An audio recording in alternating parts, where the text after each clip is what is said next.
చెప్పండి. మనము ఒక్క రోజు సంక్రాంతి సెలబ్రేషన్ చేస్తారు, నేను వారం రోజుల నుంచి చూస్తున్నాం మేము ఇక్కడ. మినిమం కామన్ సెన్స్ ఉండాలి. ఒక్క రోజు చేసిందంటే ఒకే అర్థం ఉందండి. 4 నెలల నుంచి చూస్తున్నా, ఇదే నుండి నడుస్తుంది మాకు ఇక్కడ. ముందు పని చేయండి, ఇప్పుడు ఇమ్మీడియట్ గా పని చేయండి. I don't know anything. ముందు మీ పిల్లలందరికీ ఏంది అది జోకాల వేషాలు వేసి పిల్లలందరినీ తీసుకొచ్చి ఇక్కడ కూర్చోబెట్టి ఏం తమాషా చేస్తున్నారు ఇక్కడ.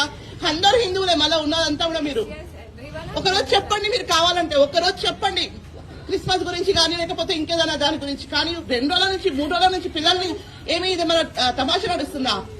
ఇంత పెద్ద సౌండ్ పెట్టుకొని మరి స్కూల్లో ఇంత డిస్టర్బెన్స్ ఎందుకు మాకు మరి ఇళ్లలో? కాదండి కాదండి, మీరు హిందూ పండగలని ఒకరోజు సెలబ్రేట్ చేస్తారు. మీరు క్రిస్మస్ చూస్తున్నారని వారం రోజుల నుంచి మీరు పిల్లలతో ప్రాక్టీస్ చేయిస్తారు. స్మాల్ కిడ్స్ కే చెప్పాలండి మీరు.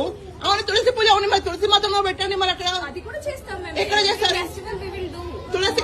ఇప్పుడు క్రిస్మస్ రోజు తులసి పూజ కూడా ఉందండి.